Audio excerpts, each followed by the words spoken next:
For 38 years, Margaret refused to open that door. Not for her daughter, not for repairs, not even when the house flooded. Neighbors whispered, family pleaded, but the answer was always the same: no one goes in there. And when they finally broke it open after she died, what they found inside wasn't just a room. It was a secret that had been waiting nearly 4 decades to be told.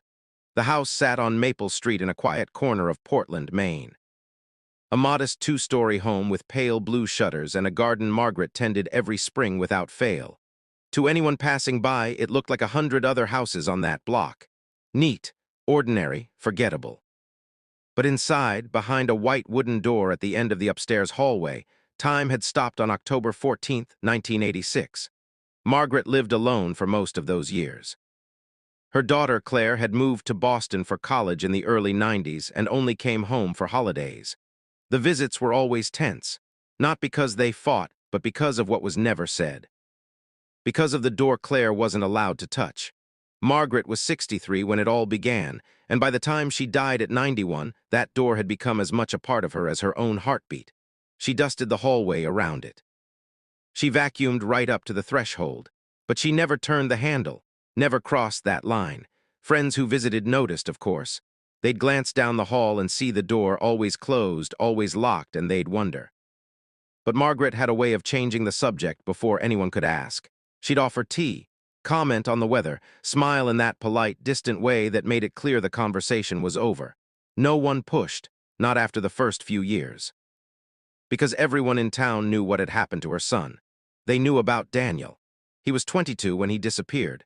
A young man with his whole life ahead of him, studying engineering at the local community college, working part-time at a hardware store to help with bills. He had his mother's quiet determination and his late father's quick smile. People liked him. He wasn't loud or flashy, but he was dependable, the kind of person you could count on. October 14, 1986, started like any other Tuesday. Daniel woke up early, made coffee, kissed his mother on the cheek, and told her he'd be home by 6. He had an evening class, and then planned to meet a friend afterward. Margaret remembered standing at the kitchen window, watching him pull out of the driveway in his old Ford pickup. She remembered the way the autumn leaves swirled behind his tires. She remembered waving, even though he didn't see her. That was the last time she saw her son. When 6 o'clock came and went, Margaret didn't worry. Daniel was 22. He was allowed to be late. Maybe he'd stopped for dinner. Maybe his class ran over. But when 8 o'clock passed, then 9, then 10, the knot in her stomach began to tighten. She called his friend. No answer. She called the college. The evening class had been canceled. By midnight, she called the police. The investigation moved quickly at first. Daniel's truck was found 3 days later, abandoned in a grocery store parking lot 15 miles outside of town. The keys were still in the ignition. His wallet was in the glove compartment. His jacket was folded neatly in the passenger seat. But Daniel was gone. There were no signs of struggle, no witnesses, no ransom note. Just a truck sitting empty under the fluorescent lights of a parking lot, as if he'd stepped out for a moment and simply never came back. The police interviewed everyone, his professors, his coworkers, his friends. They searched the woods surrounding the parking lot. They dragged the nearby lake. They followed every lead, every rumor, every half-remembered sighting, but nothing turned up. Daniel had vanished. For months, Margaret held on to hope. She put up flyers. She called the police every week. She kept his room exactly as he'd left it, because when he came home, she wanted everything to be ready. His bed was still unmade from that last morning. His engineering textbooks were stacked on his desk. His favorite flannel shirt hung on the back of his chair. The calendar on his wall still showed October 1986. And slowly, painfully, hope began to harden into something else. Something quieter, something that didn't ask questions anymore because the answers were too unbearable to consider. Margaret stopped calling the police after the first year. She stopped putting up new flyers after the second, but she never stopped waiting, and she never opened that door. Claire was only 16 when her brother disappeared. She'd been too young to fully understand what it meant, too consumed by her own teenage world to grasp the weight of what her mother was carrying.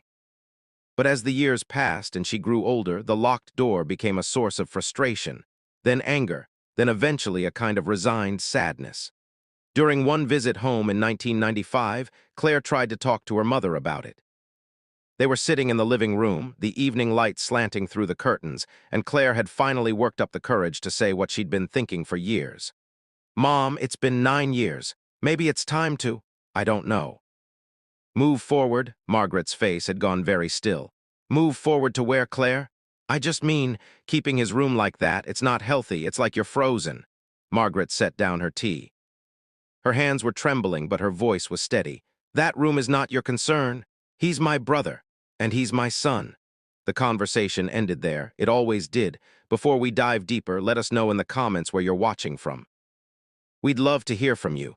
And if you're new here, click on the subscribe button so you never miss any of our upcoming videos. The years rolled on. Margaret retired from her job at the public library. She joined a book club, though she rarely spoke during meetings. She kept her garden. She attended church every Sunday and sat in the same pew, third row from the back. To the outside world, she seemed to be coping. Grieving, yes, but managing. But inside that house, behind that locked door, time had stopped. The neighbors noticed things. Mrs. Patterson from next door swore she'd heard Margaret talking to someone late at night, her voice drifting through the walls.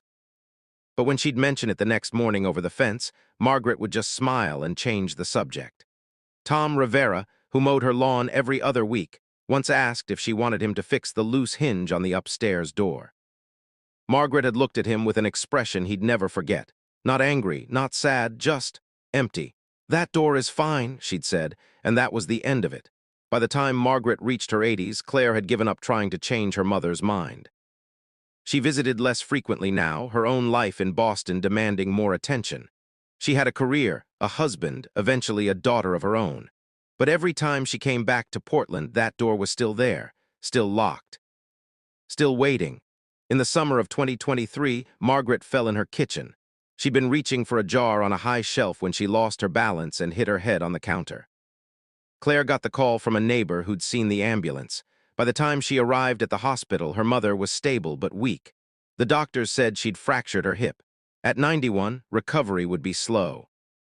Margaret spent 3 weeks in the hospital, then another month in a rehabilitation center. She hated every minute of it.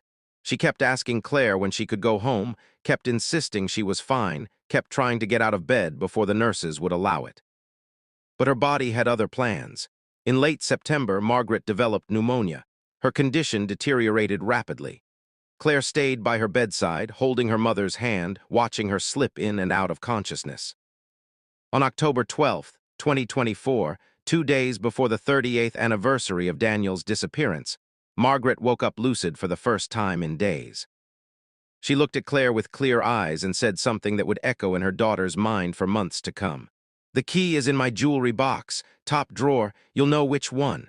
Claire felt her throat tighten. "Mom, you don't have to. Promise me you'll read it first, before you go in. Promise me, Claire." "Read what?" But Margaret had already closed her eyes. She died that evening, quietly, with Claire holding her hand. The funeral was small. Margaret had outlived most of her friends, and the few people who came were mostly neighbors paying their respects. Claire stood by the graveside, numb, wondering how she was supposed to feel. Relieved that her mother was no longer suffering, angry that she'd wasted so many years locked in grief. Guilty that she hadn't tried harder to help, all of it, none of it. The following week, Claire returned to the house on Maple Street to begin the painful process of sorting through her mother's belongings. She'd taken time off work, arranged for her husband to watch their daughter, and steeled herself for what she knew would be an emotional ordeal. She started in the kitchen, packing up dishes and old cookbooks. Then the living room, carefully wrapping the framed photos that lined the mantel. But she kept glancing toward the stairs, toward the hallway, toward the door. Finally, on the third day, she couldn't put it off any longer. Claire went to her mother's bedroom and opened the jewelry box on the dresser. Inside, beneath a tangle of costume necklaces and old brooches, she found a small brass key. And beneath that, folded carefully, was a letter. The paper was yellowed with age, the handwriting shaky but unmistakably her mother's. Claire sat on the edge of the bed and began to read. "My dearest Claire, if you're reading this, then I'm gone and you're about to open Daniel's room. I need you to understand something before you do. I need you to know why. When your brother disappeared, a part of me went with him. Not the part that could love you or take care of you or keep living, but the part that could hope, the part that could imagine a future, the part that could let go. The police told me to accept that he was gone. Friends told me to move on.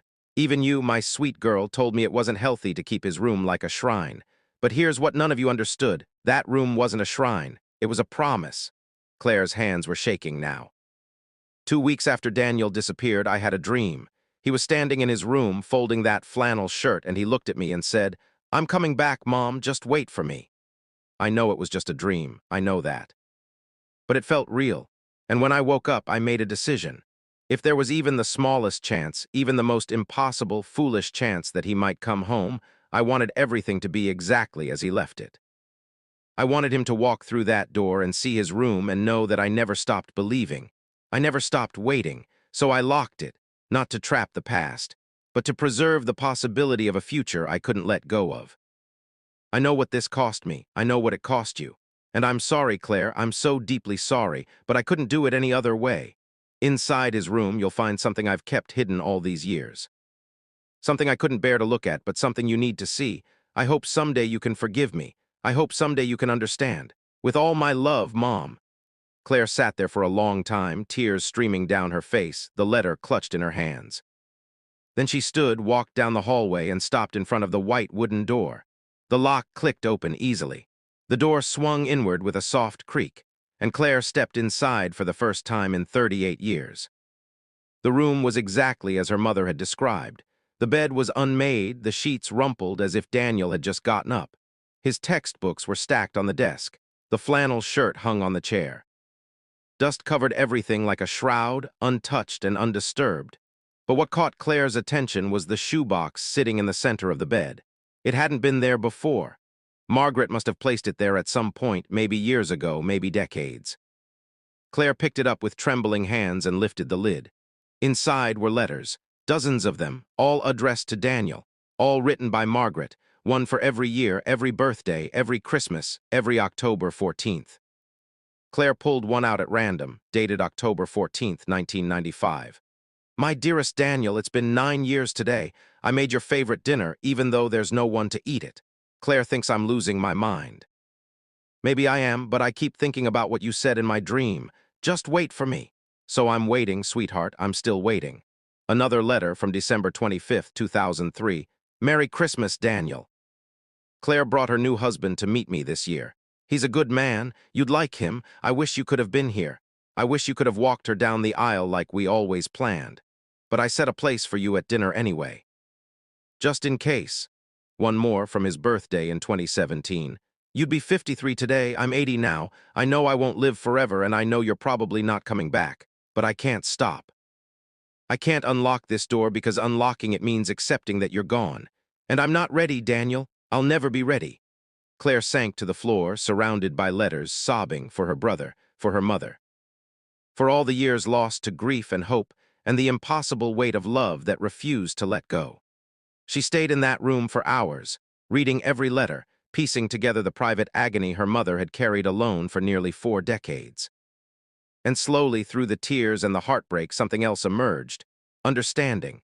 Margaret hadn't been holding on to the past. She'd been holding on to love, the only way she knew how. 3 days later, Claire stood in the driveway, the last box loaded into her car. She donated most of the furniture, kept a few family photos, and arranged for the house to be sold. But before she left, she did one final thing. She went back inside, climbed the stairs, and stood in Daniel's room one last time. Then she closed the door, not locked, just closed, because some rooms aren't meant to be preserved, they're meant to be remembered. As Claire drove away from Maple Street, she thought about her mother's question, the one from all those years ago. Move forward to where? Maybe there was no answer. Maybe grief didn't have a destination. Maybe love in its purest form was just the act of waiting, even when there was nothing left to wait for. So let me ask you this. If someone you loved disappeared without a trace, how long would you wait? How long before hope becomes something else? How many years would you keep their room exactly as they left it, just in case they came home? And here's the harder question. Is holding on to someone like Margaret did an act of devotion, or does it become a kind of prison where grief traps you in a moment you can never escape? Margaret spent 38 years waiting for a son who never came home. 38 years preserving a moment that had already passed. 38 years choosing memory over healing. Was she wrong? Was she right? Or was she just a mother who loved her son the only way she had left? I want you to think about that. Drop a comment below and tell me what you would have done. Would you have opened the door? Would you have let go? Or would you have waited too? And if this story moved you, if it made you think about the people you love and the weight of the grief we carry, hit that subscribe button. Because these are the stories that stay with you long after the video ends. These are the stories that make us human. Thank you for watching. And remember, sometimes the most powerful love isn't the kind that moves forward. Sometimes it's the kind that stands still, waiting in the quiet, holding onto hope even when the world has moved on. See you in the next one.